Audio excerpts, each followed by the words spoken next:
Hello. Hello.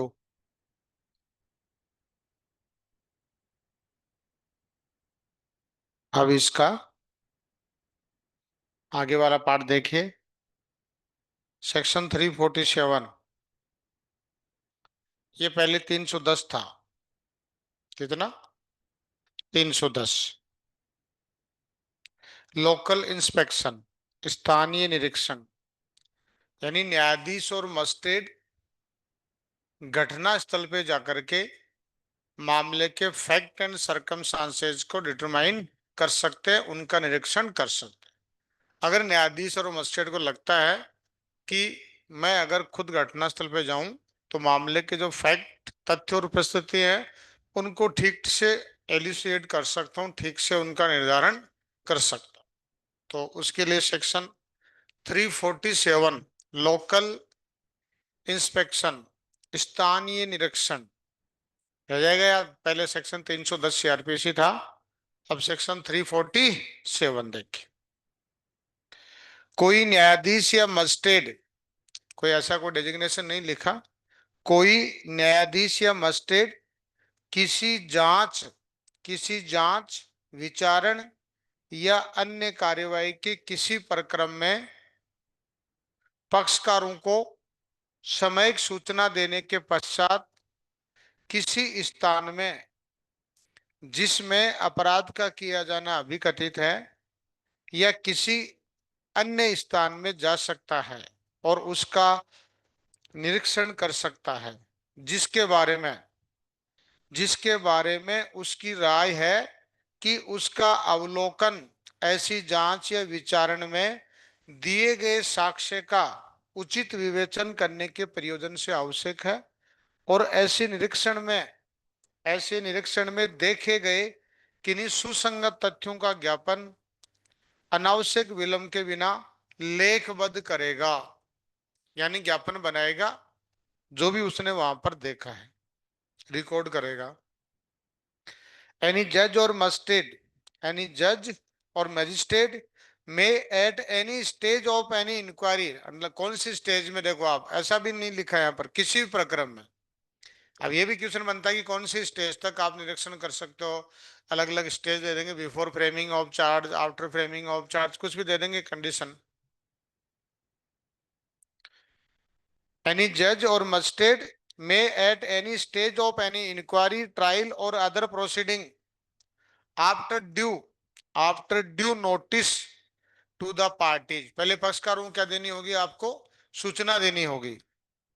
After due notice to the parties, visit and inspect any place in which an offence is alleged to have been committed और any other place, दोनों लिखा है, जहां offence commit हुआ उस स्थान पर भी किसी अन्य स्थान पर भी, in which an offence is alleged to have been committed or any other place which it is in his opinion necessary to you for the purpose of properly appreciating the evidence given at such inquiry or trial, and shall without unnecessary delay record a memorandum record record a memorandum of any relevant facts observed at such inspection। और यहाँ जो उसने record बनाया है ना, वो मामले का अभिलेख का भाग होगा और प्रोसिक्यूशन या एक्यूज वगैरह है, कोई भी पक्षकार, उनकी कॉपी निःशुल्क दी जाएगी। मजिस्ट्रेट ने जो मेमोरेंडम तैयार किया है ना, जो लिखा वहां पर उसने क्या देखा क्या नहीं देखा, क्लोज टू कह रहा है, ऐसा ज्ञापन मामले के अभिलेख का भाग होगा, पार्ट ऑफ द रिकॉर्ड। और यदि परिवादी या अभियुक्त या मामले का अन्य कोई पक्षकार ऐसा चाहे तो उसे ज्ञापन की प्रतिलिपि निःशुल्क दी जाएगी। such memorandum shall form part of the record of the case, and if the prosecutor, complainant, or accused, or any other party to the case so desires, a copy of the memorandum shall be furnished to him free of cost. Free of cost उनको copy दी जाएगी। तो ये छोटा सा section है 347, इसका अपना अलग इंपॉर्टेंस है। किसी के साथ कोई इसका लिंक नहीं है कि सेक्शन 309 पढ़ोगे तो 310 समझ में आएगा। मैंने भाई अपन जो प्रोविजन पढ़ रहे हैं ना, चैप्टर यही है, जनरल प्रोविजन रिगार्डिंग इंक्वायरी और ट्रायल, जांच और विचारणा से संबंधित सामान्य प्रावधान है। कल अपन ने 346 पढ़ा, उसका अपना अलग इंपॉर्टेंस था, एडजॉर्नमेंट। ये हो गया 347। तो यहां देखो, कोई भी न्यायाधीश और कोई भी मजिस्ट्रेट मामले के किसी भी प्रकरण में जांच विचारण जो भी कर रहा है, उससे किसी प्रकरण में उनको लगता है कि मैं उस जहां पर ऑफेंस कमिट हुआ है किसी अन्य स्थान पर जाकर के मामले का इंस्पेक्शन कर सकता, निरीक्षण कर सकता, और उसने जो भी वहां पर देखा है उसका एक ज्ञापन बनाएगा बिना किसी देरी के, और वो पार्ट ऑफ द रिकॉर्ड मामले का भाग होगा, और पक्षकारों को वो चाहे तो उनको एक कॉपी फ्री ऑफ कॉस्ट दी जाएगी। तो आपसे कोई पूछे क्या बीएनएसएस सीआरपीसी में ऐसे प्रावधान है क्या मजिस्ट्रेट भी जहां ऑफेंस कमिट हुआ वहां घटना स्थल पर, प्लेस ऑफ इंसिडेंट, घटना स्थल पर जाकर के खुद घटना स्थल का निरीक्षण कर सकता है क्या, या किसी अपराध से संबंधित किसी अन्य स्थान पर जाकर के, ऐसा कोई प्रावधान है बीएनएसएस में सीआरपीसी में? ऐसे आपसे पूछ सकते हैं इंटरव्यू में भी। तो ऐसे प्रावधान 347 बीएनएसएस, 310 सीआरपीसी, किसी भी स्टेज पे जा सकते हैं, कोई स्टेज नहीं है, कोई सा भी न्यायाधीश हो और कोई सा भी मजिस्ट्रेट। रह जाएगा यार। चलिए, तो अब आ जाइए 348, आवश्यक साक्षी को सम्मन करने या उपस्थित व्यक्ति की परीक्षा करने की शक्ति। पावर टू सम्मन, मेटेरियल विटनेस और एग्जामिन पर्सन प्रेजेंट। ये 348 की अभी जो एप्लीकेशन लगती है वो 348 और पहले 311 सीआरपीसी एक इंपॉर्टेंट सेक्शन है जो अभी प्रेजेंट में सेक्शन 348 है। इसका अपना अलग इंपॉर्टेंस है। पहले समझ लीजिए, पुलिस इन्वेस्टिगेशन के दौरान अपराध से संबंधित जो भी गवाह होते हैं, विटनेस होते हैं, उनको सबको गवाह सूची में रखती है, ठीक है।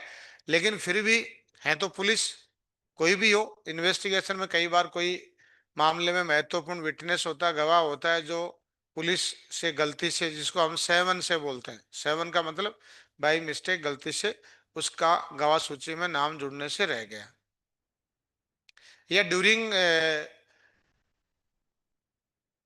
ट्रायल किसी विटनेस ने किसी महत्वपूर्ण गवाह का नाम लिया कि साहब घटना स्थल पे मैं नहीं, वहां पर एक व्यक्ति और भी मौजूद था मेरे साथ। कौन था भाई व्यक्ति? उसने कि हमने दोनों ने घटना देखी, जबकि पुलिस ने उसके बारे में पूछताछ नहीं की। तो पक्षकार भी, न्यायालय भी, जहां लगता है कि कोई महत्वपूर्ण गवाह, कोर्ट को भी लगता है कि इसी मामले में महत्वपूर्ण गवाह को बुलाना चाहिए और उसको एग्जामिन करना चाहिए, या प्रोसिक्यूशन चाह रहा है कि साहब विटनेस लिस्ट में कोई इंपॉर्टेंट गवाह जो रह गया पुलिस ने नहीं बनाया, तो हम खूब एप्लीकेशन लगाते हैं, देखते हैं कि इस मामले में कोई सारे विटनेस, जैसे डॉक्टर को गवाह सूची में नहीं रखा, रेडियोलॉजिस्ट को नहीं रखा, तो आप जो चोट है, इंजरी है, वो सिंपल नेचर की है, ग्रीवियस नेचर की है, कैसे प्रूव होगा भाई? चोट के बारे में तो शरीर के ऊपर जिसने मेडिकल रिपोर्ट तैयार किया वही तो बताएगा ना कि नेचर जो सामान्य प्रकृति की है, गंभीर प्रकृति की है, डॉक्टर ही तो बताएगा। वो बनाने से रह गया। जिसने पोस्टमार्टम रिपोर्ट जो पीएमआर की है वो गवाह सूची में नहीं रखा, बहुत सारी गवाह है, तो उनके लिए एक कॉमन सेक्शन बना दिया 348। आप कभी भी किसी विटनेस को कोर्ट में एप्लीकेशन लगाओ, 348 बीएनएसएस, 311 सीआरपीसी, तो आपकी कोर्ट को लगता है कि बुलाना चाहिए न्याय हित में, तो उसको बुलाया जा सकता है। चलिए देखिए आप, पावर टू सम्मन मेटेरियल विटनेस और एग्जामिन पर्सन प्रेजेंट, आवश्यक साक्षी को सम्मन करने या उपस्थित व्यक्ति की परीक्षा करने की शक्ति। कोई न्यायालय, देखो यहाँ पर कोई न्यायालय का डिजिग्नेशन नहीं लिखा है, एनी कोर्ट, कोई न्यायालय इस संहिता के अधीन किसी जांच विचारण या अन्य कार्यवाही के किसी प्रक्रम में, जांच विचारण या अन्य कार्यवाही के किसी भी प्रक्रम में किसी व्यक्ति को साक्षी के तौर पर सम्मन कर सकता है, या साक्षी के तौर पर सम्मन कर सकता है, या किसी ऐसे व्यक्ति की, या किसी ऐसे व्यक्ति की जो हाजिर हो, जो हाजिर हो यद्यपि वह साक्षी के रूप में सम्मन न किया गया हो, परीक्षा कर सकता है। कोर्ट में हाजिर है, हालांकि उसको एज ए विटनेस के रूप में नहीं बुलाया, बट कोर्ट में वैसे ही हाजिर है, न्यायालय उसकी परीक्षा कर सकता है। यद्यपि वह साक्षी के रूप में सम्मन न किया गया हो, परीक्षा कर सकता है।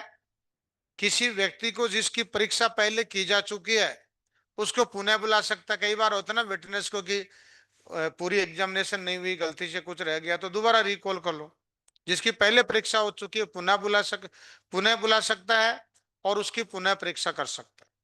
और यदि न्यायालय को मामले के, और इंपॉर्टेंट लाइन ये, और यदि न्यायालय को मामले के न्याय संगत विनिश्चय के लिए किसी ऐसे व्यक्ति का साक्ष्य आवश्यक प्रतीत प्रतीत होता है तो वह ऐसे व्यक्ति को सम्मन करेगा और उसकी परीक्षा करेगा, या उसे पुनः बुलाएगा और उसकी पुनः परीक्षा करेगा। Any court may at any stage, underline करना, any court may at any stage of any inquiry, trial or other proceeding under this Sanhita summon any person as a witness or examine any person in attendance, though not summoned as a witness, or recall and re though not summoned as a witness, or recall and re-examine any person already examined, and the court shall summon and examine or recall and re-examine any such person if his evidence appears to it to be essential to the just decision of the case. Underline करना, any such person if his evidence appears to it to be essential to the just decision of the case. मामले के न्याय संगत विनिश्चय के लिए उसको बुलाया जाना जरूरी। तो इसका अपना अलग इंपोर्टेंस है। देखो पीछे भी सेक्शन आए थे, अगर आपने चार्ज अमेंड कर दिया तो गवाहों को बुलाना ही होगा, वो तो अलग सेक्शन था। एक एक सेक्शन पीछे और भी था जब आप चार्ज अमेंड कर रहे थे। कौन सा सेक्शन था चार्ज अमेंड वाला? सेक्शन 235 था क्या? नहीं, 239। न्यायालय आरोप में परिवर्तित कर सकता है ना, 239। तो गवाहों को पुनः बुलाने वाला 240 था। साक्ष्यों को पुनः बुलाया जाना या किसी नए साक्ष्य को बुलाना है, 240 था ना। 240 तो तब लागू होता है जब आपने 239 में चार्ज को अमेंडमेंट किया, नया चार्ज ऐड किया। वो तो केवल पर्टिकुलर उसके लिए, चार्ज अमेंडमेंट के लिए। ये जो मैंने अभी आपको सेक्शन बताया ना, ये जनरल प्रोविजन है। टॉपिक मैंने पहले बता चुका कि जनरल प्रोविजन रिगार्डिंग इंक्वायरी और ट्रायल, यानी ये अलग अलग सेक्शन है, हर एक सेक्शन का अपना एक अलग इंपॉर्टेंस है। 3 सेक्शन का बेंच था, वो मैंने बताया अकॉम्प्लिश वाला, वो 3 सेक्शन साथ में थे। बाकी हर एक सेक्शन का अपना अपना इंपॉर्टेंस है, और इनमें से एग्जाम में क्वेश्चन एक पूछा जाता है, एक प्रोविजन।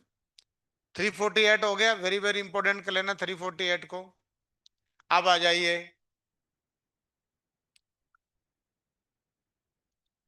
पहले 311 ए था एक। पहले क्या था पुरानी सीआरपीसी में अमेंडमेंट से पहले, कि किसी व्यक्ति को स्पेसिमेन सिग्नेचर देने के लिए अपन बाध्य नहीं कर सकते, यानी इन्वेस्टिगेशन के दौरान किसी व्यक्ति को नमूना हस्ताक्षर देने के लिए न्यायालय के सामने कोई व्यक्ति उपस्थित था, अपन उसी को कह सकते थे एविडेंस एक्ट का सेक्शन 73 में। बट बाद में 1973 की जो सीआरपीसी थी उसमें भी अमेंडमेंट करके 2005 या 2003 में एक सेक्शन जोड़ा था 311 ए। ठीक है, यानी किसी व्यक्ति की ड्यूरिंग इन्वेस्टिगेशन स्पेसिमेन सिग्नेचर लेना। वो पहले 311 ए था, अब हो गया 349 नमूना हस्ताक्षर। और इसमें कुछ चेंज भी हुआ है, वॉइस सैंपल का भी लिया हुआ है इसमें। पहले वॉइस सैंपल के लिए बाध्य नहीं कर सकते थे। एक रूलिंग में सुप्रीम कोर्ट ने कहा कि अगर कोई व्यक्ति नमूना वॉइस सैंपल मांगा है, आवाज का नमूना, और वो नहीं देता है, तो उसके अगेंस्ट प्रज्यूम्शन हो जाएगी कि वो आवाज उसी की है ना। अब इसमें कुछ प्रोविजन जोड़ दिए, चलिए देखिए आप। नमूना हस्ताक्षर, नमूना हस्ताक्षर या हस्तलेख इत्यादि देने के लिए किसी व्यक्ति को आदेश देने की मजिस्ट्रेट की शक्ति, power of magistrate, power of magistrate to order, power of magistrate to order person to give specimen signatures और हैंडराइटिंग एक्सेट्रा।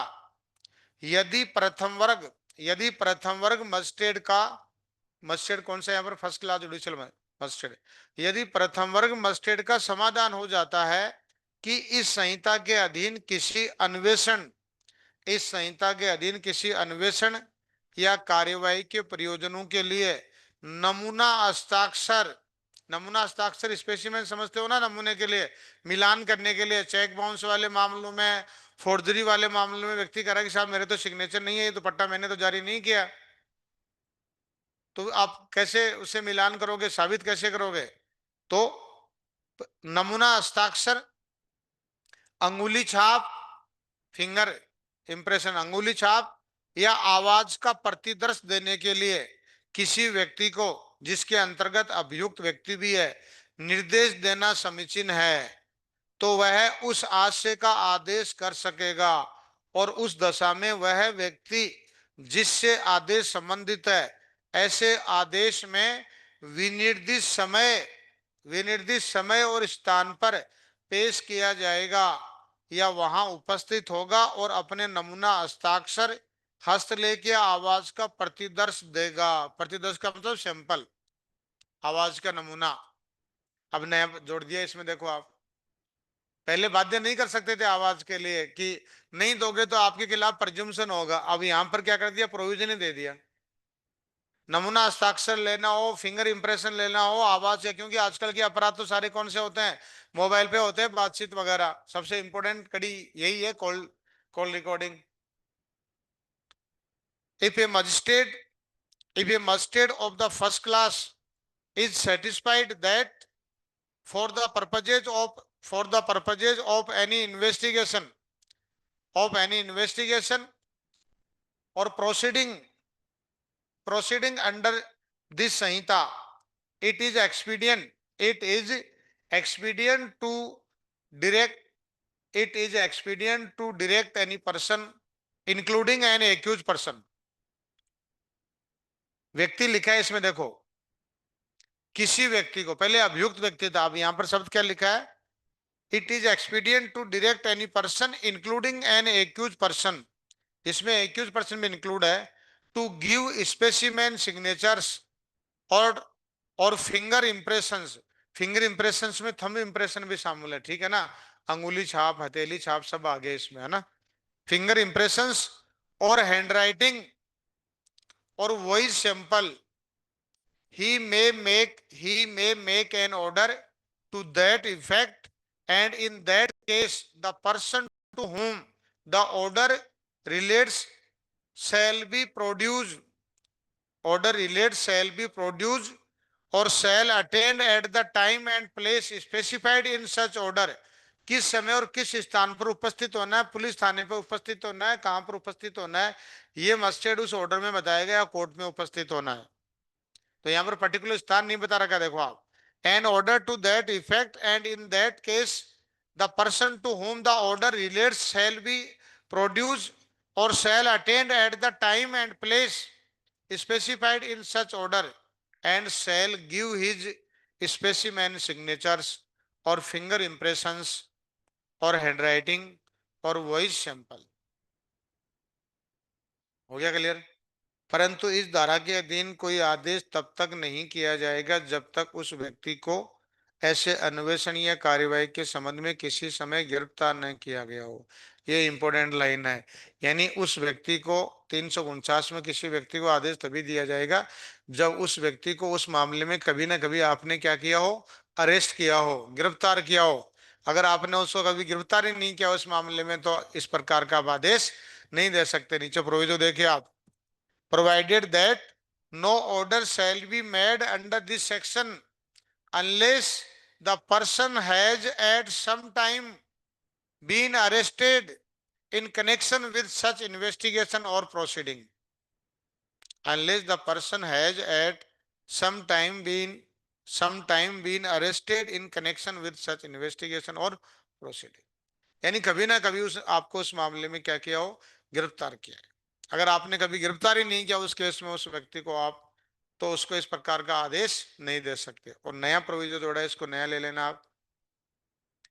परंतु यह और कि मजिस्ट्रेट ऐसे कारणों से जो अभिलिखित किए जाएं, किसी व्यक्ति को गिरफ्तार किए बिना ऐसा नमूना या प्रतिदर्श देने के लिए आदेश दे सकेगा। देखो आप, पहले कमी थी एक, हम भी पढ़ते थे कि किसी व्यक्ति को आपने गिरफ्तार किया हो तो ही आप नमूना हस्ताक्षर के लिए आदेश दे सकते हो, वरना नहीं दे सकते। तो उस कमी को नीचे एक प्रोविजन और जोड़ दिया। मजिस्ट्रेट को लगता है तो गिरफ्तार नहीं किया है ना, तो भी ये आदेश, तीनों नमूना हस्ताक्षर है, हैंडराइटिंग है, वही सैंपल है, इनके लिए आदेश दे सकता है कारण लिखते हुए। मजिस्ट्रेट को छूट दे दी, देखो आप। परंतु इसको इंपोर्टेंट कर लेना, वेरी वेरी इंपोर्टेंट। परंतु यह और कि मजिस्ट्रेट ऐसे कारणों से जो अभिलिखित किए जाएं, किसी व्यक्ति को गिरफ्तार किए बिना, किसी व्यक्ति को गिरफ्तार किए बिना ऐसा नमूना या प्रतिदर्श देने के लिए आदेश दे सकता है। प्रतिदर्श किसका? वही सैंपल। नमूना किसका? सिग्नेचर का, हैंडराइटिंग और signature. Provided further that the magistrate may for reasons to be recorded in writing, for the reasons to be recorded in writing, order any person to give such specimen or sample without him being arrested, बिना गिरफ्तार किए भी magistrate कारण लिखते हुए आदेश दे सकता है। तो एक कमी थी, जिस कमी को यहाँ पर क्या कर दिया, पूरा कर दिया।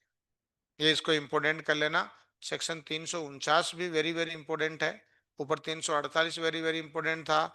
एक मैंने पीछे आपको 346 बताया। दो दो सेक्शन में वेरी वेरी इंपोर्टेंट बताओ ना, इनको विशेष तौर से आपको ध्यान देना है। 350 ये पहले सेक्शन 312 था, खर्चों की बात करता है। यानी कोर्ट में आने जाने के कंप्लेनेंट और जो साक्षी वगैरह है ना, उनके खर्चों के बारे में राज्य सरकार नियम बना सकती है। जो भी कोर्ट में आते हैं, जैसे पुलिस ऑफिसर वगैरह दूर दूर से आते हैं, तो उनको तो हाजिरी भी दी जाती है, अटेंडेंस भी दी जाती है, और खर्चे भी उनको दिए जाते, आने जाने के खर्चे। 350 expenses of complainants and witnesses, परिवादियों और साक्षियों के खर्चे वे राज्य सरकार द्वारा बनाए गए किन्हीं नियमों के अधीन, राज्य सरकार द्वारा बनाए गए किन्हीं नियमों के अधीन रहते हुए यदि कोई दंड न्यायालय ठीक समझता है तो वह ऐसे न्यायालय के समक्ष इस संहिता के अधीन किसी जांच, विचारण या अन्य कार्यवाही के प्रयोजन से हाजिर होने वाले किसी परिवादी या साक्षी के उचित खर्चों के, उचित व्ययों के राज्य सरकार द्वारा दिए जाने के लिए आदेश दे सकता। कौन देगा? राज्य सरकार देगी। राज्य सरकार है, क्या फर्क पड़ रहा है? गवर्नमेंट के, स्टेट गवर्नमेंट का कोई फर्क थोड़ी पड़ रहा है। सरकार तो सरकार होती है। सरकार के पास पैसों की कमी थोड़ी होती है। आज पेपर में दे रखा, आपने देखा नहीं क्या? सड़कों पे कितनी कितनी बार खोदते हैं, कितनी बार गड्ढे, देखा नहीं आपने बारिश में? जबकि रोड बनती है 3 साल तक, उसका सब कुछ होता है, लेकिन एक साल में कितनी बार एक ही रोड को बनाते हैं और एक ही बार रोड को खोदते हैं। एक पाइपलाइन डालेंगे, फिर उसको तोड़ेंगे। मैंने देखा मेरे आंखों के सामने, अभी 1 साल नहीं हुआ, सिकर रोड पे, चोमू पुलिया पे, पहले उन्होंने रोड खोदी, बढ़िया चकाचक फर्स्ट क्लास रोड बनाई। मैंने कहा वाह, यहाँ तो 2 मिनट बचेंगे। उसके बाद में फिर उसको वापस खोद दिया। ठीक है, ये लो। मैंने कहा अब क्या करेंगे भाई, फिर कोई पाइपलाइन डाल ले। फिर वहां सीमेंटेड रोड बनाई। मैंने कहा अब सीमेंटेड बना दिया, अब तो कोई तोड़ने का मतलब ही नहीं है। अब पिछले दिनों फिर देखा, फिर उसको पूरी खोद दिया। अभी साल भर नहीं हुआ, 5-7 महीने में 3 बार खोद दिया। जितनी बार खोदोगे उतनी बार टेंडर पास होंगे, उतनी बार पैसे। और जितने पैसे पास होते हैं उसके, वो आपने अक्षय कुमार की मूवी देखी होगी ना आपने, खट्टा मीठा कौन सी है, 25% पैसे भी लगते नहीं है रोड पे। इतना घोटाला होता है। और आप सड़कों पे देखो आप, आज पेपर में देखा, भास्कर टीम ने निरीक्षण किया, भीलवाड़ा कोई हाईवे था, उसने 200 किलोमीटर का हाईवे, 330 रुपए का उन्होंने टोल दिया, और 1,000 पता नहीं कितने खड्डे थे उसमें। 200 करोड़ रुपए रोड बनाने में लगे, और 500 करोड़ रुपए अभी सरकार वसूल चुकी। जबकि नियम क्या होना चाहिए कि रोड बनने के जितने पैसे आपके लग गए सारे उसकी वसूली होगी, तो नॉमिनल चार्ज होना चाहिए मेंटेनेंस के लिए। लेकिन जबकि टोल टैक्स आपने देखा होगा बढ़ता ही रहता है, कितने सरकार को पैसे ज्यादा। अब जयपुर में हालात देखो आप, रोज दुर्घटनाएं हो रहे हैं ना, कब कहाँ खड्डे आ जाए कहाँ गिर जाए। अभी एक कार खड्डे में गिर के 3 लोग मर गए, कोई सुनवाई करने वाला नहीं। क्योंकि भारत में इसके लिए कानून नहीं है ना, लॉ ऑफ टोर्ट है ना। यहाँ पर लॉ ऑफ टोर्ट के बहुत सारे एरियाज हैं जो कोडिफाइड नहीं है, यानी संहिताबद्ध नहीं है, कोई कानून नहीं है। अगर इसी को एक लॉ आ जाए ना, कानून आ जाए ना, खड्डों से सड़क से संबंधित कोई कानून पास कर दिया जाए कि सड़क में खड्डे में गिरने से किसी की मृत्यु होगी, राज्य सरकार उसको 30 लाख रुपए देगी, 50 लाख रुपए देगी, इस प्रकार के जो भी है, और जो जिम्मेदार अधिकारी है उनको 5 साल की सजा मिलेगी। कानून होना चाहिए ना। लॉ ऑफ टोर्ट यही तो है, नेग्लिजेंस, स्टेट की नेग्लिजेंस है ना। आप गाड़ी लेकर के आते हो, रोड टैक्स देते हो कितने, 20 लाख रुपए गाड़ी लेके आते हो, 2.5-3 लाख रुपए रोड टैक्स देते हो, फिर भी लोग मर रहे हैं खड्डों। बाइक लेके आते हो, 10,000 रुपए दे रहे हो ना टैक्स के। बट इसको लेकर के कानून नहीं बना, कानून कोडिफाई नहीं है, देश की जनता भी क्या है, जागरूक नहीं। चलिए, फिर धीरे धीरे सब हो जाएगा समय के साथ। जैसे कंज्यूमर प्रोटेक्शन एक्ट है आपका, सेल ऑफ गुड्स है, ये सब इसके तो हैं। फेटल एक्सीडेंट एक्ट है, ये सारे लॉ ऑफ टोर्ट के तो है। कुछ एरियाज कोडिफाई हुए हैं, लेकिन अभी भी लॉ ऑफ टोर्ट के बहुत सारी कोडिफाई संहिताबद्ध नहीं है। तो ये कोई खास नहीं है, 350 परिवादी और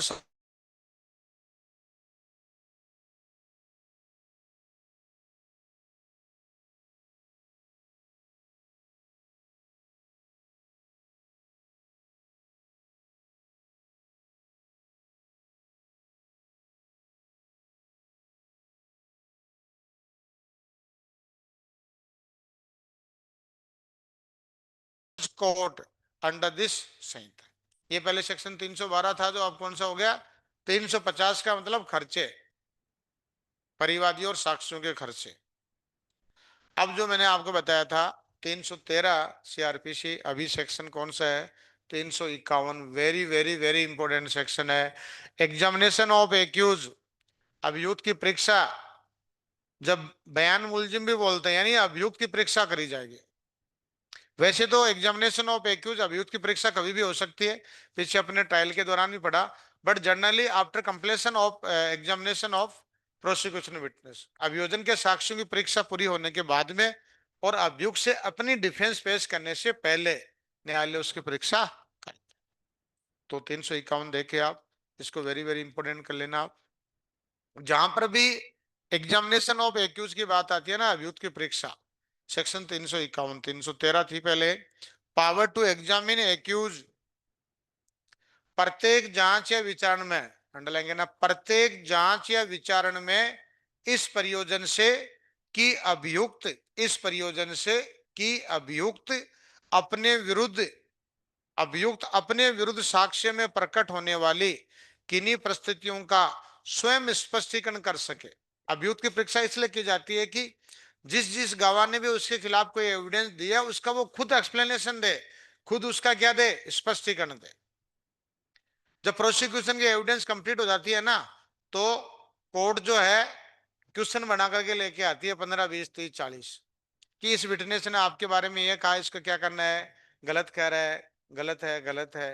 फिर आप भी अपने आप को गवाह के रूप में पेश करना चाहते हो क्या, या अपनी प्रतिरक्षा में आप भी कोई गवाह पेश करना चाहते हो क्या, तो फिर वो आवेदन करेगा कि साहब मैं खुद को भी पेश करना चाहता हूँ। ठीक है, आगे सेक्शन 353 है ना, अभियुक्त व्यक्ति सक्षम साक्षी है, पहले 315 था, और किन किन गवाहों को पेश करना चाहता है वो सूची पेश करे। तो यहाँ देखिए आप, प्रत्येक जांच या विचारण में इस प्रयोजन से कि अभियुक्त अपने विरुद्ध साक्ष्य में प्रकट होने वाली किन्हीं परिस्थितियों का स्वयं स्पष्टीकरण कर सके, न्यायालय न्यायालय किसी प्रकरण में, देखो, न्यायालय किसी प्रकरण में अभियुक्त को पहले से चेतावनी दिए बिना उससे उससे ऐसे प्रश्न कर सकता है जो न्यायालय आवश्यक समझे। इन एवरी इंक्वायरी और trial for the purpose of enabling the accused, in in every inquiry or trial for the purpose of enabling the accused personally to explain, enabling the accused personally to explain any circumstances appearing in the evidence against him. The court the court may at any stage without previously warning the accused put such questions to him as the court considers necessary. पहला point तो न्यायालय किसी भी stage पे ऐसा कर सकता है, ठीक है। बाकी जनरली कब करता है, बी पॉइंट देखो आप, परीक्षा अभियोजन के साक्ष्यों की परीक्षा किए जाने के पश्चात और अभियुक्त से अपनी प्रतिरक्षा करने की अपेक्षा किए जाने के पूर्व उस मामले के बारे में उससे साधारणतया प्रश्न करेगा। और जनरली परीक्षा यही करते हैं कोर्ट, किसी भी स्टेज पे नहीं करते, कर सकते हैं, मनाए नहीं है, बट जनरली कब करते हैं, बी क्लोज में। Shall after the witnesses for the prosecution have been examined, कि प्रोसिक्यूशन की गवाह सूची में 10 15 20 गवाह थे, सबकी परीक्षा हो गई, ठीक है। अब एक्यूज की बारी आएगी, वो अपना डिफेंस पेश करेगा। उससे पहले बयान मुलजिम की फाइल बयान मुलजिम में आ गई। बयान मुलजिम का मतलब मुलजिम यानी एक्यूज के स्टेटमेंट लिए जाएंगे, नहीं उसकी एक्यूज की परीक्षा होगी, उसको बोलते हैं जनरली कोर्ट में बयान मुलजिम, बट एग्जामिनेशन ऑफ एक्यूज बोलोगे आप, अभियुक्त की परीक्षा। उसको रिकॉर्ड करने का तरीका ही बताया था मैंने आपको। कन्फेशन और एक्यूज की परीक्षा कैसे रिकॉर्ड करते हैं, याद है आपको, कौन सा सेक्शन बताया था। इस परीक्षा को रिकॉर्ड करने का तरीका पहले 281 था, 300 कौन सा है, 316, याद रखना उसको। पहले तो अलग अलग कोर्टों का था, महानगर मजिस्ट्रेट सेशन न्यायालय का अलग था, अब महानगर तो है नहीं, तो सबका एक जैसा ही है।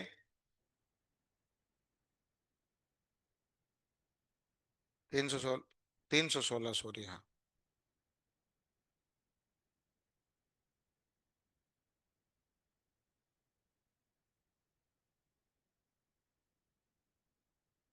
अभियुक्त की न्यायालय का, अभियुक्त की परीक्षा का अभिलेख, परीक्षा कौन सी, अभी जो अपन कर रहे हैं, अभी जो पढ़ रहे हैं ना अपन, उसको रिकॉर्ड कैसे करेगा न्यायालय, record of examination of accused. तो यहाँ पहले महानगर मजिस्ट्रेट के लिए अलग प्रावधान थे, वो हटा दिया, अब एक जैसे ही है। सेशन न्यायालय और मजिस्ट्रेट, पहले महानगर मस्ट फर्स्ट क्लास मजिस्ट्रेट और सेशन न्यायालय के प्रोविजन अलग थे। मेट्रोपॉलिटन मजिस्ट्रेट को पावर थी कि वो सब स्टांस लिख सकता था, बाकी को पूरी परीक्षा लिखनी होगी। तो ये पढ़ा चुका मैं आपको 316। अभी जो अपन 351 में पढ़ रहे हैं, उसको रिकॉर्ड करने का तरीका कौन सा है, 316 में रिकॉर्ड होती है।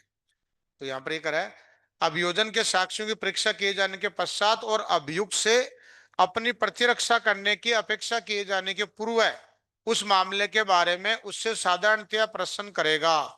Shall after the witnesses for the prosecution have been examined and before he is called on for his defense and before he is called on for his defense question him generally on the case। लेकिन देखो हर मामलों में परीक्षा की जानी जरूरी है, लेकिन परंतु इंपोर्टेंट कर लेना, ये समन ट्रायल और वारंट ट्रायल में एक आपका अंतर भी होगा, कौन सा, परंतु किसी समन मामले में, समन मामले कौन से होते हैं, जो 2 वर्ष तक के कारावास से दंडनीय, जो मृत्युदंड आजीवन कारावास या 2 वर्ष से अधिक के कारावास से दंडनीय नहीं है, वो सारे क्या है, समन मामले हैं। वारंट मामलों के अलावा सारे कौन से हैं, समन मामले। परंतु किसी समन मामले में जहां न्यायालय ने अभियुक्त को व्यक्तिगत हाजिरी से अभिमुक्ति दे दी है, वहां वह खंड बी के अधीन उसकी परीक्षा से भी अभिमुक्ति दे सकता है। बी में जो परीक्षा करे ना, वहां वह खंड बी के अधीन उसकी परीक्षा से भी अभिमुक्ति दे सकता है। Provided that in A summons case where the court has dispensed with the personal attendance of the accused, it may also dispense with his examination under clause B। अगर समन मामलों में ड्यूरिंग ट्रायल अभियुक्त व्यक्ति को पर्सनल अपीयरेंस से dispense मिला हुआ, अपने अधिवक्ता के माध्यम से उपस्थित होने के अलाउ किया हुआ है, तो यहाँ उस अभियुक्त व्यक्ति को क्लोज बी में जो परीक्षा है ना, उस परीक्षा से भी उसको छूट दी जा सकती है। लेकिन सब खास सबसे इंपॉर्टेंट बात यहाँ पर क्या है, यहाँ अभियुक्त की जो परीक्षा होती है ना, यहाँ उसको शपथ नहीं दिलाई जाती है, ध्यान रखना, ओथ नहीं दिलाई जाती। यानी यहाँ झूठ बोलने का पूरा मौका दिया जाता है, उसके खिलाफ झूठ बोलने में कोई कार्यवाही नहीं हुई, क्योंकि ओथ ही नहीं दिलाई जाती। जब अभियुक्त की उपधारा फर्स्ट के अधीन परीक्षा की जाती है तब उसे कोई शपथ न दिलाई जाएगी। No oath no oath shall be administered to the accused when he is examined under subsection first.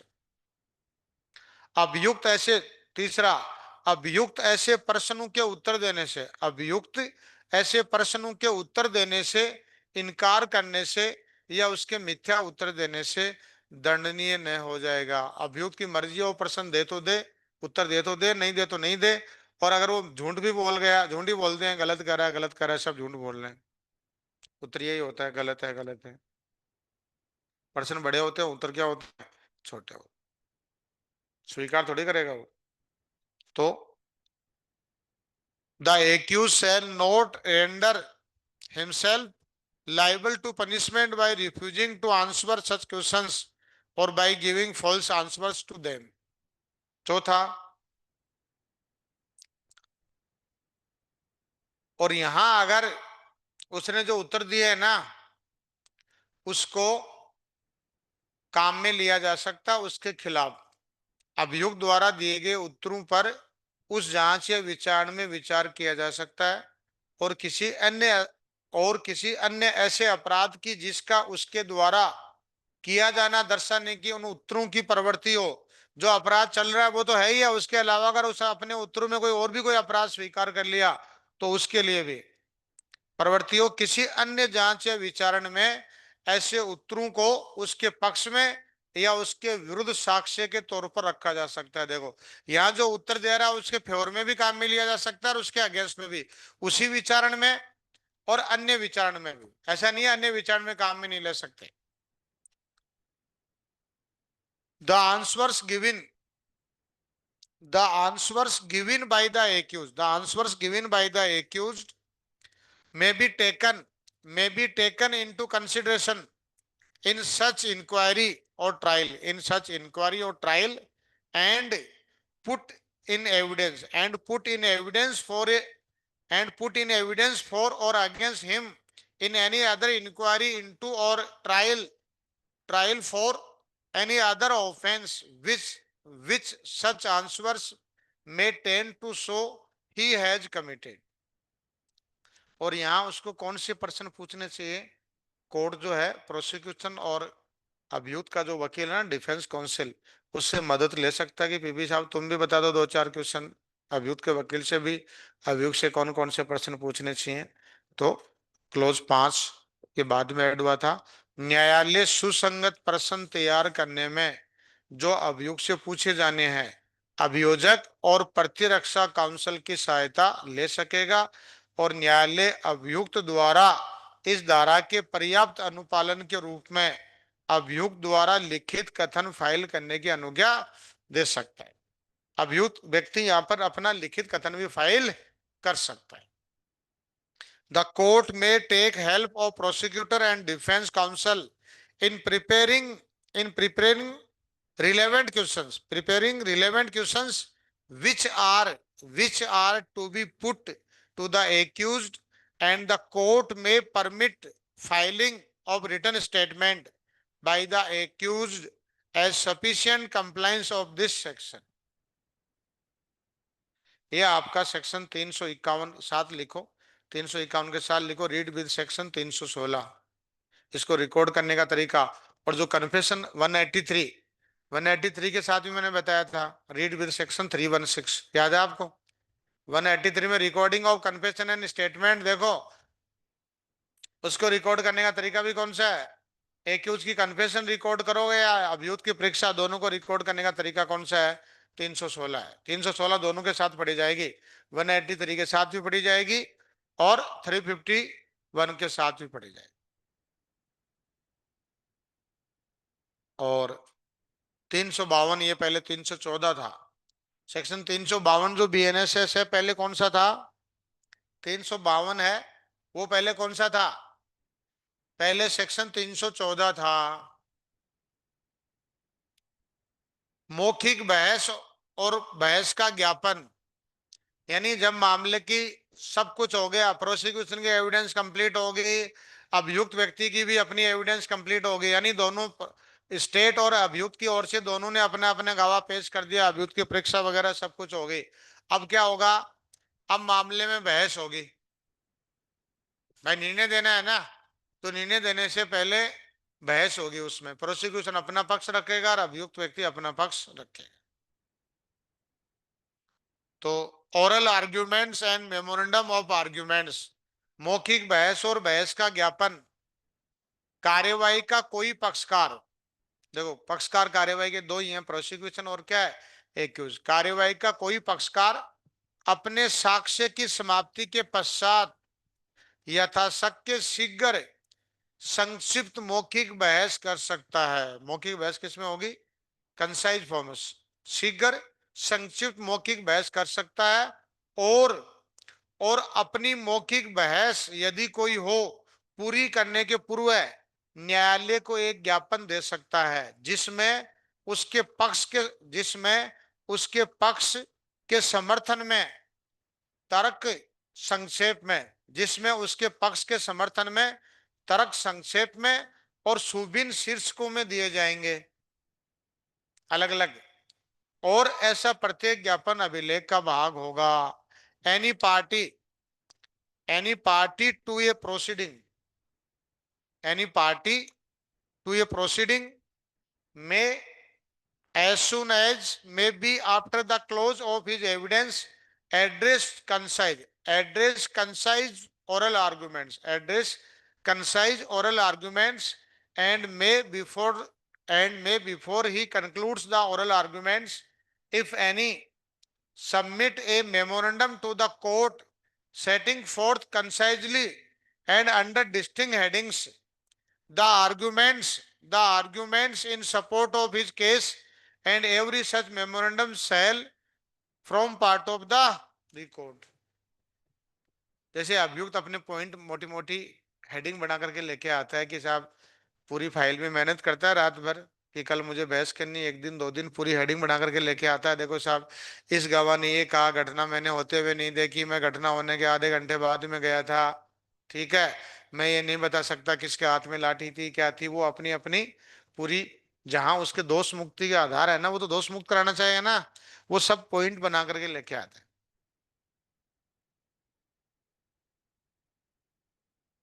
भाई प्रोसिक्यूशन की ओर से, हमारी ओर से तो क्या होता है, हम एविडेंस पहले करा चुके होते हैं। जनरली आपराधिक मामलों में एविडेंस क्या होता है, प्रोसिक्यूशन की ओर से होता है। अभियुक्त व्यक्ति की ओर से कोई रेयर केस में कोई गवाह पेश करते हैं, कोई गवाह पेश करते ही नहीं है। अब वकील के पास तो अपनी फाइल एक ही है जो आराम से पूरी तैयार करके लेके आता है, प्रोसिक्यूशन के पास तो जो पहले से एविडेंस सफिशिएंट पेश की हुई है, कुछ दो चार बातें कहनी है वो कह देते। और वो जो ज्ञापन तैयार किया है ना उसने, उसकी एक कॉपी विरोधी पक्षकार को भी दी जाएगी, न्यायालय में फाइल की जाएगी, पार्ट ऑफ द रिकॉर्ड होगा। ऐसे प्रत्येक ज्ञापन की एक प्रतिलिपि उसी समय विरोधी पक्षकार को दी जाएगी। A copy of every such memorandum shall be simultaneously furnished to the opposite party. एक तो कोर्ट में पेश करो और साथ ही क्या लिखा, shall be simultaneously furnished to the opposite party. Opposite पार्टियां कोई सी भी हो सकती है, प्रोसिक्यूशन पेश कर रहा है तो एक्यूज को दो, और एक्यूज पेश कर रहा है तो प्रोसिक्यूशन को। लेकिन ध्यान रखना, वकील साहब करेंगे साहब आज मैंने जो 1 घंटे बहस की है, कल इसको मैं सुंदर सुंदर राइटिंग में हेडिंग बना करके लेके आऊंगा, इसलिए मुझे 1 तारीख दो, नहीं, ये एडजॉर्न का आधार नहीं है। अपनी आप तैयारी पहले से ही पूरी करके लेके आओ, जैसे आपके ओरल आर्ग्यूमेंट्स खत्म होते हैं आप अपना ज्ञापन पेश करो, उसके लिए आपको कोई एडजॉर्न नहीं दिया जाएगा। न्यायालय को लगता है दिया जाना चाहिए तो न्यायालय दे भी सकता है। तीसरा देखिए, कार्यवाही का कोई स्थगन कार्यवाही का कोई स्थगन लिखित बहस फाइल करने के प्रयोजन के लिए तब तक नहीं दिया जाएगा जब तक न्यायालय ऐसे कारणों से जो लेखबद्ध किए जाएं ऐसा स्थगन मंजूर करना आवश्यक न समझे। No adjournment of the proceeding shall be granted for the purpose of filing the written arguments unless the court for reasons to be recorded in writing considers it necessary to grant such adjournment। यदि न्यायालय की राय है कि मौखिक बहस संक्षिप्त या सुसंगत नहीं है तो वह ऐसी बहसों को विनियमित कर सकता है। भाई वो तो मामले में डिले कराने के लिए सुबह से शाम तक बहस का कोई और थोड़ी है, कुछ भी बोलते रहो। तो न्यायालय उसको रेगुलेट कर सकता है कि वकील साहब 15-20 मिनट है, आपको जो कुछ कहना है मुख्य मुख्य बातें आपको बताओ। The court may, if it is of opinion that the oral arguments are not concise or relevant, regulate such arguments। तो कोर्ट उसको रेगुलेट कर सकता है, नियमित कर सकता है। ये आपका 352 है, किसका? मौखिक बहस और ज्ञापन। हो गया कल सेक्शन, सभी के लिए लागू है ये तो जनरल प्रोविजन है। ये जो अपने यहाँ टॉपिक पढ़ रहे हैं, चाहे वो सेशन ट्रायल हो, चाहे वो वारंट ट्रायल हो, चाहे समन कोई सी भी हो, यानी ये ऐसे प्रोविजन है जो किसी भी इंक्वायरी और ट्रायल में काम में आते हैं। इसलिए इस चैप्टर का नाम ही क्या था? जनरल प्रोविजन रिगार्डिंग इंक्वायरी और ट्रायल। और हर एक सेक्शन का अपना एक अलग इंपोर्टेंस है, समझ गए आप? 351 अलग था, 352 अलग था। 351 वेरी वेरी इंपोर्टेंट था। उसके बाद में 353, इसको भी वेरी वेरी वेरी, ये कई बार एग्जाम में आ गया। देखो आप, कई मैंने एग्जाम दिए देखें जिसमें एक क्वेश्चन मिल ही जाता है। 353 पुराना सेक्शन कौन सा है? 315, 315 CrPC means accused is a competent witness. अभियुक्त व्यक्ति सक्षम साक्षी है। और अभी बीएनएसएस का सेक्शन कौन सा है? 353। यानी एक अभियुक्त व्यक्ति, जैसे सपोज करो मैंने चोरी की है, लूट की है, कोई भी अभियुक्त व्यक्ति है जिसने चोरी लूट कोई भी अपराध किया है, तो वो खुद भी उस मामले में गवाह होता है, विटनेस होता है। वो अपने आप को accused is a competent witness, competent witness की जो बात करते हैं ना बीएनएसएस में, कॉम्पिटेंट विटनेस की बात सेक्शन 353 करता है। यानी अभियुक्त व्यक्ति भी सक्षम साक्षी है, वो भी अपने आप को एज ए विटनेस के रूप में पेश कर सकता है। लेकिन कब करेगा? जब प्रोसिक्यूशन एविडेंस कंप्लीट हो जाएगी ना, जब उसे पूछा जाएगा आप अपने डिफेंस में पेश करना चाहते हो क्या, तो करेगा साहब एक तो मैं खुद को ही पेश करना चाह रहा हूँ। तो इसके लिए क्या करना पड़ता है? एक्यूज को न्यायालय के सामने लिखित में आवेदन करना पड़ता है। अभियुक्त व्यक्ति को अपने मामले में गवाह बनने के लिए, accused is a competent witness, अभियुक्त सक्षम साक्षी है, लेकिन उसके लिए क्या करना पड़ेगा? उसको उसको कोर्ट में आवेदन करना पड़ेगा लिखित में कि मैं अपने आप को गवाह के रूप में पेश करना चाहता हूं। अब उसका वकील उसको गवाह के रूप में पेश करेगा, उसको शपथ दिलाई जाएगी, वो उसकी एग्जामिनेशन चीफ करेगा, फिर हम उसकी क्रॉस एग्जामिनेशन करेंगे, फिर एग्जामिनेशन, यानी वो उसका गवाह है तो उसकी पहले वो प्रक्रिया लागू होगी। यहाँ उसको शपथ दिलाई जाएगी जब अपने आप को गवाह के रूप में पेश कर रहा है, उसकी एग्जामिनेशन चीफ होगी, क्रॉस एग्जामिनेशन होगी, री एग्जामिनेशन होगी। सब ये section 353। Accused person to be competent witness, कोई व्यक्ति, कोई व्यक्ति जो किसी अपराध के लिए, कोई अपराध कोई सा भी हो, कोई व्यक्ति जो किसी अपराध के लिए किसी दंड न्यायालय के समक्ष अभियुक्त है। भाई कोई व्यक्ति अपराध करेगा तो किसके सामने अभियुक्त होगा? क्रिमिनल कोर्ट के सामने ही होगा ना, सिविल कोर्ट तो सुनवाई करेगा नहीं। कोई व्यक्ति जो किसी अपराध के लिए किसी दंड न्यायालय के समक्ष अभियुक्त है, प्रतिरक्षा के लिए सक्षम साक्षी होगा, अपने डिफेंस के लिए प्रतिरक्षा के लिए सक्षम साक्षी होगा, और और अपने विरुद्ध या उसी विचारण में, अपने विरुद्ध और उसी विचारण में उसके साथ आरोपित किसी व्यक्ति के विरुद्ध लगाए गए आरोपों को ना साबित करने के लिए शपथ पर साक्ष्य दे सकता है। खुद को भी बचा सकता है, अपने साथ जैसे 3 मुलजिम हैं, 3 अभियुक्त हैं, तो एक व्यक्ति अपने लिए भी दे सकता है और 2 अन्य अभियुक्त व्यक्ति हैं उनके फेवर में भी उन दे सकता है। Any person accused of an offence, offence कोई सा भी हो सकता है, एक्यूज किसी भी ऑफेंस का हो सकता है। Any person accused of an offence before a criminal court, criminal court भी कोई सा हो सकता है, यहाँ कोई कैटेगरी नहीं है। Any person accused of an offence before a criminal court shall be a competent witness, shall be a competent witness for the defense, for the defense and for the defense and may give evidence, and may give evidence on oath in disprove on oath in disproof of the charges against charges made against him or any person charged together with him at the same trial. Trial same है, खुद के विरुद्ध और किसी अन्य व्यक्ति के विरुद्ध आरोप लगाए गए। खुद का ही नहीं है, दूसरे उसके साथियों के साथ जो आरोप लगाया है उसको भी डिस्प्रूव करने के लिए, उसको भी ना साबित करने के लिए वो साक्ष्य दे सकता। ये हो गया पहला क्लोज।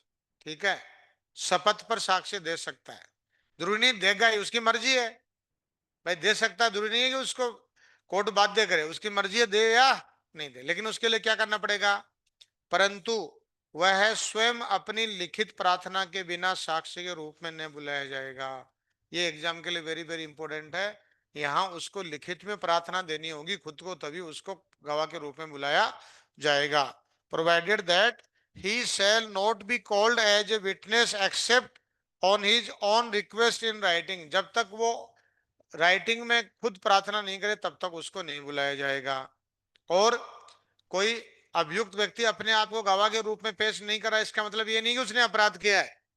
प्रोसिक्यूशन कमेंट करेगी साहब क्या अपने आप को गवाह के रूप में पेश करेगा, अपराधी है तो कोई डिफेंस नहीं है इसके पास, ये कोई कमेंट नहीं करोगे, कोई टिक्का टिप्पणी का विषय नहीं होगा कि उसने अपने आप को गवाह के रूप में पेश नहीं किया।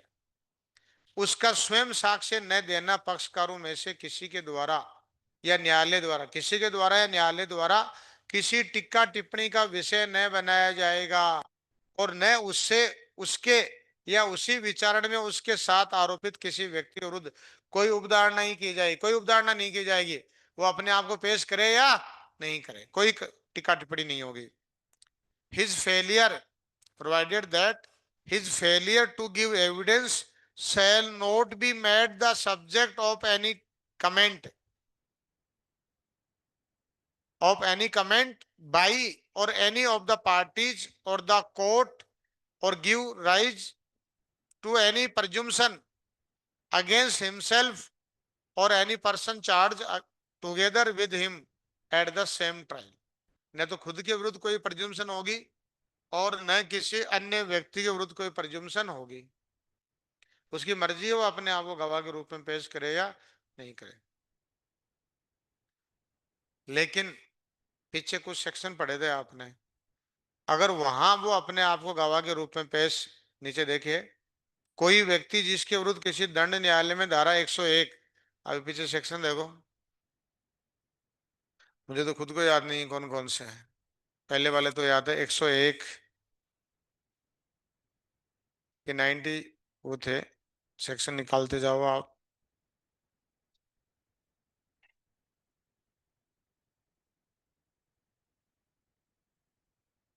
चीजें पेश करने वाला है महिलाओं को, है ना, अब तो महिलाओं वाला है ना, कौन कौन से सेक्शन है, 101 क्या है, power to compel restoration of abducted females, अपहृत महिलाओं को वापस करने के लिए विवश करने की शक्ति। 126 ये बॉन्ड वाली प्रतिभूति वाला है ना, अन्य दशाओं में परिशांति कायम रखने के लिए प्रतिभूति, एक तो ऑन कन्विक्शन था और एक अन्य दशा में। 126 127 128 129 तीनों आगे, या अध्याय 10 के अधीन, अध्याय 10 कौन सा था, ये न्यूसेंस वाले, अध्याय 10 में है ना 133 से लेकर के 102 पब्लिक न्यूसेंस वाले, और बी वाले भूमि और जल से संबंधित विवाद, अर्जेंट न्यूसेंस के अर्जेंट मामले, अध्याय मेंटेनेंस, हाँ अध्याय 10 के अधीन मेंटेनेंस, या अध्याय 11 के भाग बी, बी में कौन से न्यूसेंस के अर्जेंट मामले, सी में भूमि और जल से संबंधित विवाद, यही है ना। बी सी और डी के अधीन कार्यवाहियां संस्थित की जाती, ऐसी कार्यवाही में अपने आप को साक्षी के रूप में पेश कर सकता है। यानी इन कार्यवाही में भी अभियुक्त जो व्यक्ति है अभियुक्त नहीं है, लेकिन अपने आप को एज ए गवाह के रूप में पेश कर सकता है। भाई अभी जो अपन ने कार्यवाही पढ़ी ना, सेक्शन 2 में जो सेक्शन पढ़े, इसमें उसने कोई अपराध नहीं किया, लेकिन यहाँ पर भी उससे अगेंस्ट कोई कार्यवाही होती है ना, बॉन्ड भराने की जो कार्यवाही है, भूमि जल से संबंधित बॉन्ड भराने का आदेश दिया है, तो यहां पर भी वो अपने आप को गवाह के रूप में पेश कर सकता है। Any person against whom proceeding are instituted in any criminal court under section 101, section 126, 127, 128, 129 or under chapter 10 maintenance or under part B, part C, part D of chapter जो है आपका 11 may after himself as a witness in such proceedings। लेकिन ये जो नीचे वाली line है ना, परंतु धारा 127, 127 कौन सा है? सदाचार के लिए प्रतिबुद्धि तीनों, 127, 128। परिशांति को छोड़ दो आप, ठीक है, 101 वाली छोड़ दो, 126 को छोड़ दो। Security for good behaviour suspected person और हैबिचुअल ऑफेंडर 3। परंतु धारा 127, 128, 129 के अधीन कार्यवाहियों में ऐसे व्यक्ति द्वारा साक्ष्य न देना पक्षकारों में से किसी के द्वारा या न्यायालय के द्वारा किसी टिक्का टिप्पणी का विषय नहीं बनाया जाएगा। इसका मतलब इन 3 धाराओं में तो आप टिक्का टिप्पणी का विषय नहीं बनाओगे, बट अन्य जो धाराएं पड़ी है ना ऊपर वाली, उसमें आप बना सकते हो। नहीं बनाया जाएगा। और न उसके या उसके किसी अन्य व्यक्ति के विरुद्ध जिसके विरुद्ध उसी जांच में ऐसे व्यक्ति के साथ कार्यवाही की गई है कोई उपदार नहीं की जाएगी। Provided that in proceeding under section 127, 128, 129 the failure of such person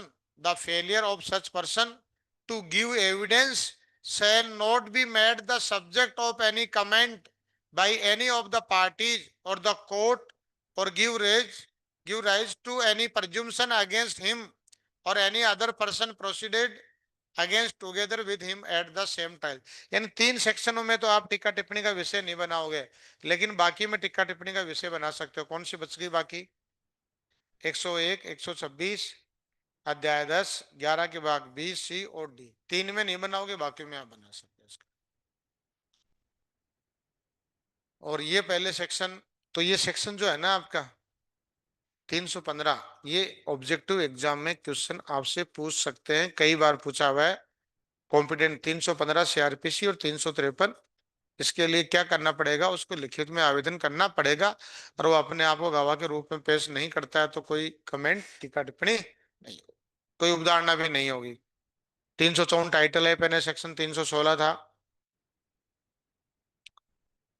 कोई असर काम में नहीं लाओगे आप। देखो पीछे 2 सेक्शन पढ़े थे आपने, 343 और 344, कौन से थे?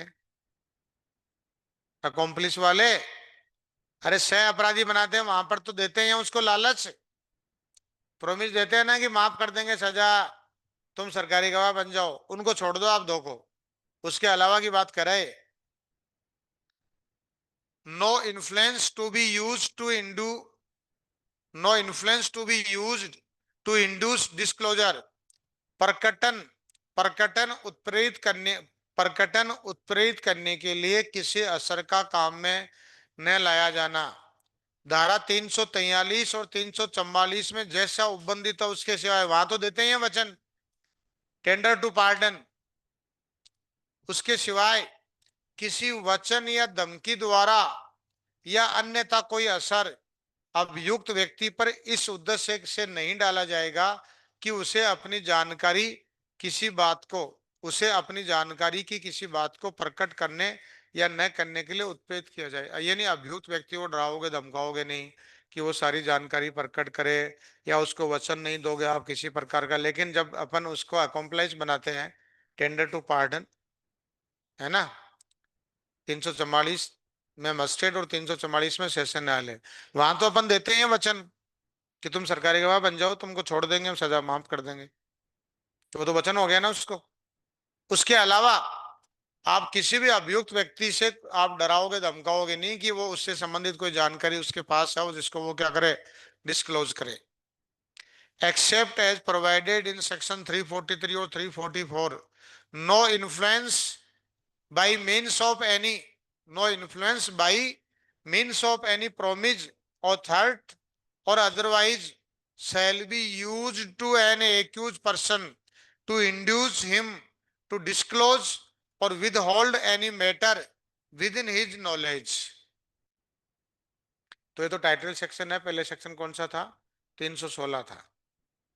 ऐसा एक और भी था, पहले 316 और 163, दो सेक्शन थे, दोनों एक जैसे थे। 316 और 163 एक जैसे थे। अब वो सेक्शन 354 है ना, और 163 है, वो कौन सा है? 182। देखो आप, वहां कन्फेशन करते समय उसको डराओगे धमकाओगे नहीं।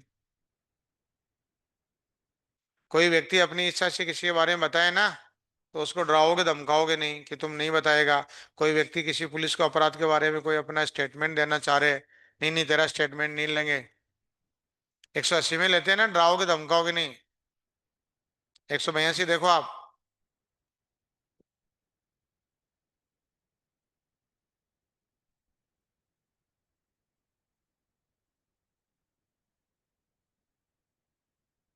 कोई उत्प्रेरणा न दिया जाना। No inducement to be offered. कोई पुलिस अधिकारी या प्राधिकार वाला अन्य व्यक्ति भारतीय साक्ष्य अधिनियम 2023 के धारा 22 में यथावर्णित कोई उत्प्रेरणा धमकी या वचन न तो देगा, न करेगा, न दिलवाएगा, न करवाएगा। No police officer or other person in authority shall after or make or cause to be ordered, offered or made any such inducement, threat or promise as is mentioned in section 22 of the भारतीय साक्ष्य अधिनियम 2023। किंतु कोई police अधिकारी या अन्य व्यक्ति इस अध्याय के अधीन किसी अन्वेषण के दौरान किसी व्यक्ति को कोई कथन करने से जो वह अपनी स्वतंत्र इच्छा से करना चाहिए किसी चेतावनी द्वारा या अन्यथा निवारित नहीं करेगा। बट नो पुलिस ऑफिसर और other person shall prevent by any caution or otherwise any person from making in the course of any investigation under this chapter any statement which may be disposed to make of his own free will। But confession देने वाले को तो चेतावनी दी जाती है पहले, है ना, वहां लागू नहीं होगा। तो ऐसे यहाँ कौन नहीं देगा? यहाँ न्यायालय के लिए देखो आप, वचन या धमकी द्वारा या अन्यथा कोई असर अभियुक्त व्यक्ति पर इस उद्देश्य से नहीं डाला जाएगा। उसे अपनी ये ट्रायल के दौरान है, कोई भी प्रोसिक्यूशन हो, कोई न्यायालय हो, कोई असर जानकारी करने के लिए उत्प्रेरित किया जाए। तो दो सेक्शन मैंने आपको एक जैसे बताए, वो पुलिस वालों के वहां डराते धमकाते नहीं है, यहाँ कोर्ट की प्रोसीडिंग का पार्ट है। और ये जो पर्सनल अपीयरेंस है, जो एग्जाम्शन वाली बात थी ना, व्यक्ति का आदेश से छूट वाली, एक सेक्शन पहले भी आता है, तीसरा सेक्शन है। व्यक्ति का आदेश से एक तो छूट थी आपकी सिक्योरिटी फॉर कीपिंग पीस वाले मामले में, कौन सा सेक्शन था?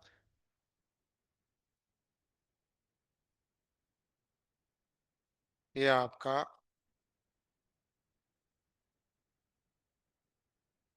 131 नहीं, 133,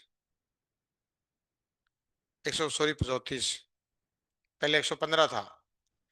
व्यक्ति का आदेश से अभिमुक्ति देने की शक्ति है ना, 134। उसके बाद में एक और आया था, कौन सा? छोटे मामले। छोटे मामले में विशेष समन जारी करना याद है आपको? नहीं है याद? अरे बिना कोर्ट में हाजिर हुए अपने अपराध को स्वीकार कर सकता है। कौन सा सेक्शन है वो? ये आपका है 229। बिना कोर्ट में हाजिर हुए अपने अपराध को स्वीकार कर सकता है। 229 है ना? 5,000 रुपए तक के जुर्माना है जिसमें छोटे मामले, बिना कोर्ट में हाजिर हुए अपने अपराध को स्वीकार कर सकता है। और एक जांच और विचारण वाला था ना, साक्ष्य वाला, पहले 273 था, अब कौन सा है वो? ट्रायल जहां कंप्लीट होती है ना प्ली बार्गेनिंग के बाद में, देखो कारगर वाला चैप्टर के बाद में 308। सारे एक जगह नोट करके रखा करो कौन कौन से सेक्शन अभियुक्त व्यक्ति का हाजिरी से संबंधित है ना। अब जो मैंने पीछे सेक्शन बताया ना, इन सबको देखो आप, और फिर मैं आपको सेक्शन, अभी व्यक्ति का हाजिरी से छूट वाला सेक्शन और है जिसपे अपन चर्चा करेंगे।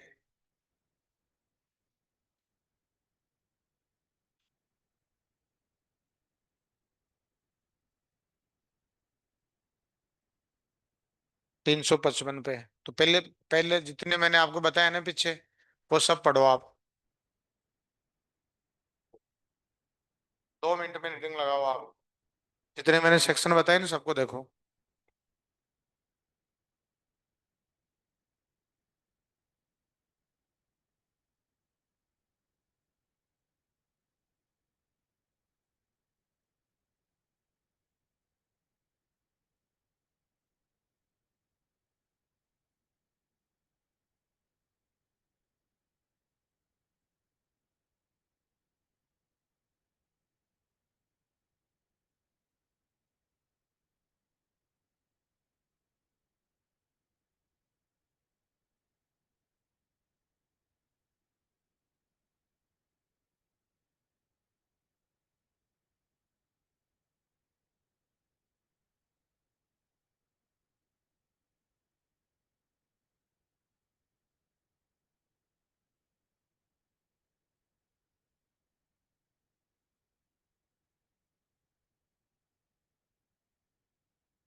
चलिए, 355, 355।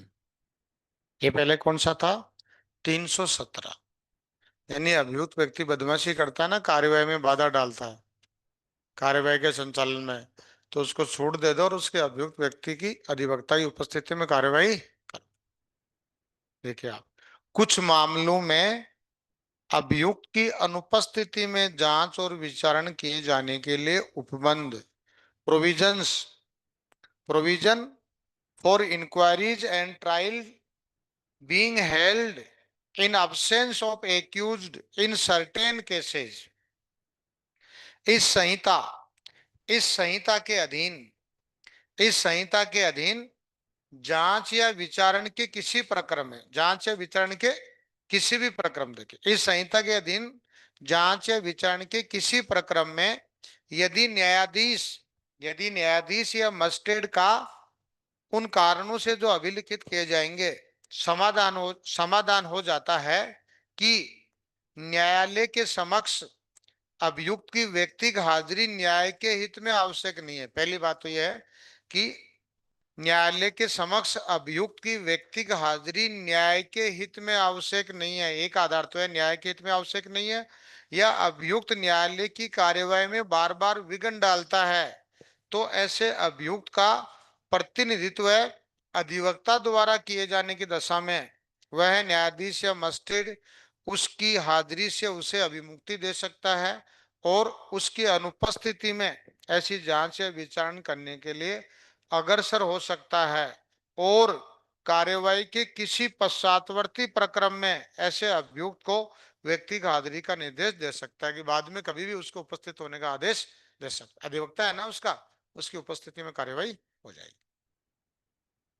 एट, तो यहां पर भी कोई स्टेज नहीं है, देखिए, at any stage of an inquiry और ट्रायल अंडर दिस संहिता, इफ द जज or magistrate is satisfied for reasons to be recorded that the personal attendance of the accused before the court is not necessary in the interest of justice, इस line को underline करो, is not necessary in the interest of justice, or that the accused persistently disturb the proceedings in court, the judge or magistrate may, if the accused is represented by an advocate, dispense with his attendance and proceed with such inquiry or trial in his absence, and may at any subsequent stage of the proceedings direct the personal attendance of such accused. तो दो आधार हैं, एक तो न्याय के हित में आवश्यक नहीं है, या वो परसिस्टेंटली यानी बार बार कार्यवाही में क्या डालता है, बाधा डालता है। तो उसका अधिवक्ता है ना, उसकी उपस्थिति में न्यायालय सुनवाई कर लेगा, और बाद में पश्चातवर्ती सब्सिक्वेंट जो भी स्टेज है, पश्चातवर्ती किसी भी प्रक्रम में उसको बुलाया जा सकता है। अब क्वेश्चन आता है कि उसका एडवोकेट भी नहीं है तो, और बार बार कार्यवाही में बाधा डालता है, तो एक बार कार्यवाही को आप स्टे कर सकते हो, रोक सकते हो। दूसरा क्लोज, यदि ऐसे किसी मामले में अभियुक्त का प्रतिनिधित्व अधिवक्ता द्वारा नहीं किया जा रहा है, अथवा यदि न्यायाधीश या मजिस्ट्रेट का ये विचार है कि अभियुक्त की व्यक्तिगत हाजिरी आवश्यक है, या तो अधिवक्ता उसका है नहीं, या अधिवक्ता तो है बट कोर्ट को लगता है उसकी उपस्थिति क्या है, आवश्यक है, तो यदि वह ठीक समझे तो उन कारणों से जो उसके द्वारा लेखबद्ध किए जाएंगे, वह या तो ऐसी जांच या विचारण स्थगित कर सकता है, या आदेश दे सकता है कि ऐसे अभियुक्त का मामला अलग से लिया जाए और विचारित किया जाए। या तो कार्यवाही को एडजॉर्न कर दो, रोक लो, या उसको लगता है बाकी की कार्यवाही तो चलने तो, और इस अभियुक्त का मामला क्या ले लो, अलग से ले लो, हटाओ इसको, प्रोसीडिंग से बार बार बाधा डाल रहा है, बाकी का विचारण होने दो। If the accused if the accused in any such case is not represented by an advocate, or if the judge or magistrate considers his personal attendance necessary, he may if he thinks fit and for reasons to be recorded by him, either adjourn such inquiry or trial, or order that the case of such accused be taken up or tried separately। लेकिन यहाँ देखो, audio video के माध्यम से ले सकते हो आप, स्पष्टीकरण नया जोड़ा है, इसको इंपोर्टेंट कर लेना। इस धारा के प्रयोजनों के लिए अभियुक्त की व्यक्तिगत उपस्थिति में सर्वदर्शी साधनों के माध्यम से उपस्थिति भी सम्मिलित है। व्यक्ति का मतलब यहाँ पर वीसी के माध्यम से अभियुक्त व्यक्ति भी उपस्थित है, अगर जेल में है वीडियो कॉन्फ्रेंसिंग के माध्यम से उपस्थिति दे सकता हो, व्यक्तिगत मान ली जाती है। For the purpose of this section, personal attendance of the accused includes attendance through audio video electronic means, यानी ऑडियो वीडियो इलेक्ट्रॉनिक मीन्स के सामने भी अभियुक्त की उपस्थिति व्यक्तिगत ही मानी जाती है, क्योंकि वीसी के माध्यम से जो उपस्थिति है, हाजिरी मान ली जाती है उसकी, फिर वो उसकी अनुपस्थिति में नहीं माने जाते। तो ऑडियो वीडियो वाला सबसे जो प्रावधान बीएनएसएस में जोड़े हैं, तो सबसे ज्यादा जोड़े हैं इन्होंने। तो ये जो मैं आपको बार बार अपन हर एक सेक्शन जो अपन पढ़ रहे हैं उसका देखो, हर एक सेक्शन का क्या है, एक अलग इंपोर्टेंस, पूरा चैप्टर इंपोर्टेंट है, एक क्वेश्चन इसमें से पूछा ही जाता है। अब जो 356 है वो नया जोड़ा है, तो बाकी बचे हुए सेक्शन अपन कल करेंगे। इसके कितने सेक्शन रह गए इस चैप्टर के, अभी तो हैं इसमें 2 क्लास लगेंगे इसमें,